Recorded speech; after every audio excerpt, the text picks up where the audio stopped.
Assalamualaikum. Salam. Ini ada surat untuk pakcik. Ya. Terima kasih. Apa benda ni? Oh, soal khabar harka. Oh, bagus ni. Hoi, macam-macam kereta ada dalam. Hoi.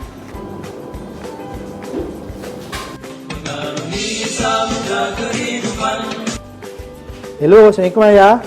Waalaikumsalam. Alhamdulillah. Oh, Ayah apa khabar? Alhamdulillah lah. Saya dua ni dibagi Tuhan. Ya, sihatlah. Ayah dah dapat surat khabar yang Harakah saya postkan hari tu? Ini ayah tengah buka ni. Tengok, apa soal khabar harkah. Elok berita dalam macam-macam ada kisahnya. Ni ayah tengah ni. Man baru langgan 3 bulan untuk Ayah. Jadi, mula minggu ni, Ayah akan dapat 2 kali setiap minggu. Ayah ucap banyak terima kasih lah. Boleh-boleh ayah apa ni tiap-tiap hari pun tak apa kalau kau tak ngantor. Baiklah ya. Kalau macam tu, Man langgan setahun untuk Ayah. Boleh. Saudara mara kawan dekat rumah ni ayah dah habis baca, nanti bagi dia orang pula baca. Dia maklumat ni semua orang dapat. Baiklah Ayah. Man rasa Man nak sambung kerja balik lah. Okey Ayah. Assalamualaikum. Waalaikumsalam warahmatullahi.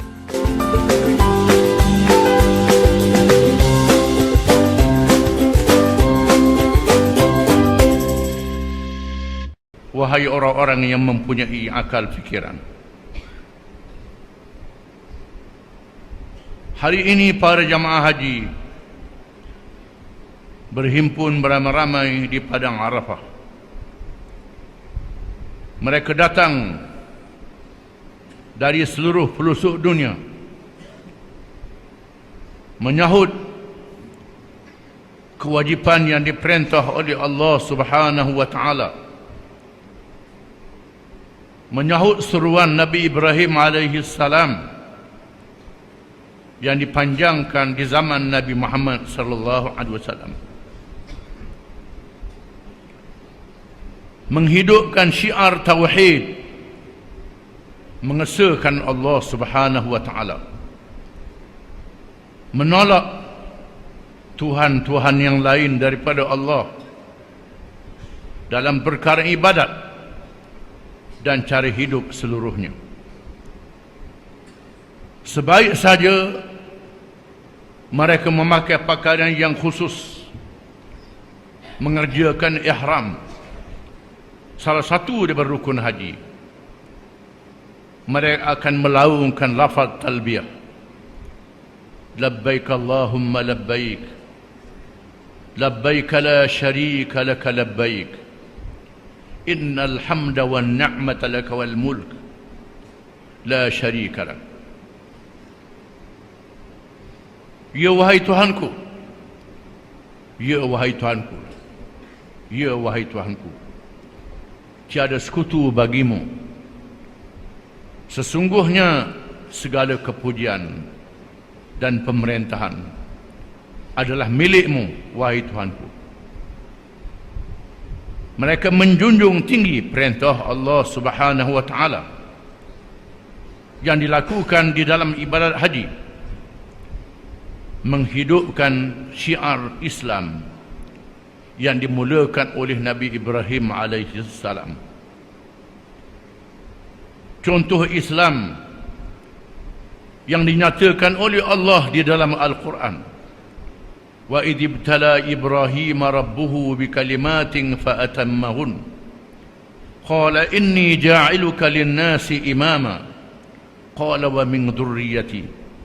Qala la yanalu ahdi az-zalimin. Dan ingatlah apabila Allah telah menguji Ibrahim alaihi salam dengan beberapa kalimah yang merupakan firman Allah, perintah Allah, kata Allah, supaya ditunaikan, dibuat dan diamalkan oleh Nabi Ibrahim alaihi salam. Lalu Ibrahim menyempurnakan perintah Allah Subhanahu wa taala. Apa sahaja yang diperintah oleh Allah dibuat, diamal oleh Ibrahim alaihi salam. Allah berfirman, "Wa Ibrahim, aku jadikanmu imam dengan makna pemimpin, memimpin manusia." Ibrahim menjawab, "Wahai Tuhan, kurniakanlah juga kepada zuriat keturunanku." Allah menjawab, "Tidak termasuk di dalam janjiku ini orang-orang yang zalim." Orang-orang yang zalim tidak layak menjadi imam, tidak layak menjadi pemimpin. Yang zalim ialah yang meletakkan sesuatu tidak kena pada tempatnya mengikut hukum Allah Subhanahu wa taala. Allah melahirkan dari bumi Makkatul Mukarramah Nabi akhir zaman Muhammad sallallahu alaihi wasallam yang diutuskan kepada seluruh manusia, berbeza dengan rasul-rasul yang lain kerana rasul akhir zaman ini menjadi penutup kerasulan dan penutup alam dunia ini. Akan dilakukan kiamat yang menghancur leburkan seluruh langit, bumi dan segala isinya. Sebelum dihancur, dimusnahkan dengan hancur lebur, Allah mengurniakan sedikit ilmu yang kita lihat pada hari ini. Manusia mereka dan mencipta berbagai-bagai alat, kenderaan yang laju dan cepat, boleh sampai ke tempat yang jauh dalam masa yang segera. Mereka boleh mendapat maklumat dan berita dalam masa yang cepat. Maka cukup bagi akhir zaman ini seorang rasul saja, Muhammad sallallahu alaihi wasallam, dengan perintah Allah kepada Ibrahim alaihi salam supaya meletakkan anaknya Ismail yang masih kecil di bumi Mekah, bumi yang tidak ada air, bumi yang kering, yang dinyatakan oleh Allah wadin ghairi dhi zar'in, lembah yang tidak ada tanaman, yang tidak ada air, tidak tumbuh apa-apa tanaman, yang tidak sanggup didiami oleh binatang. Di situlah Allah memerintah Ibrahim meletakkan puteranya Ismail untuk dilahirkan Nabi akhir zaman Muhammad sallallahu alaihi wasallam, yang dikurniakan kepadanya mukjizat Al-Quranul Karim, supaya menjadi lambang kepada manusia percaya kepada Allah yang Maha Pemurah, yang Maha Penyayang, yang Maha Adil, penuh dengan segala rahmat. Sekiranya kamu taat dan patuh kepada Allah Subhanahu wa taala, kamu jangan takut kepada kelaparan, jangan takut kepada apa-apa masalah dalam kehidupan dunia ini. Allah menegaskan di dalam Al-Quran betapa penduduk Quraisy yang dilahirkan daripada zuriat Ismail, daripada Quraisy ini dilahirkan Muhammad sallallahu alaihi wasallam. Firman Allah Ta'ala, لإيلاف قريش إيلافهم رحلة الشتاء والصيف فليعبدوا رب هذا البيت الذي أطعمهم من جوع وآمنهم من خوف. Menjadi adat kelaziman kepada kaum Quraisy yang tinggal di Mekah, apabila mereka berhajat kepada makanan, kepada pakaian, kemudahan hidup, mereka akan musafir di musim sejuk dan musim panas. Dalam perniagaan itu mereka membawa balik barang-barang dari seluruh pelosok dunia dengan gerak hati sifat semula jadi manusia. Mereka musafir di musim sejuk dan musim panas di timur dan barat, membawa barang-barang perdagangan yang menjadi rezeki yang melimpah ruah daripada Allah Subhanahu wa taala. Mekah menjadi bandar yang makmur, bandar yang aman, kurnia daripada Allah.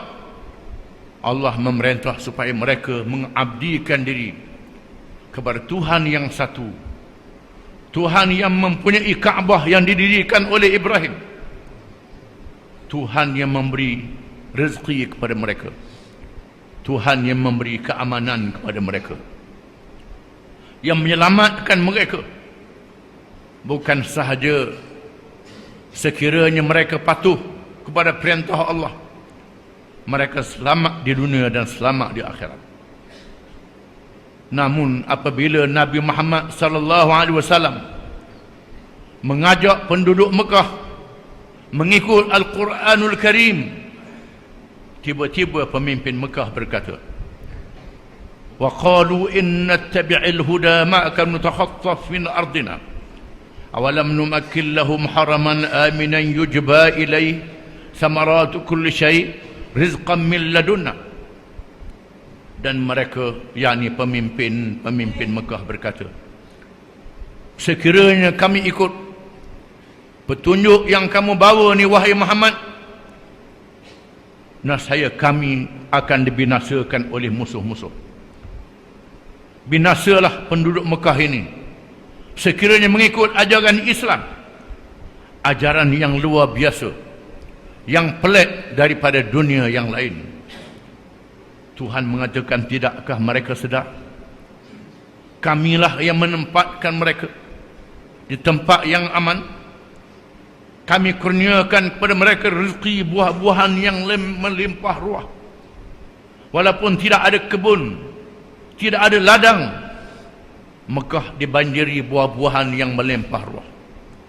Tidak ada kilang, Mekah dilempahi dengan berbagai-bagai kemudahan hidup yang disaksikan sehingga hari ini.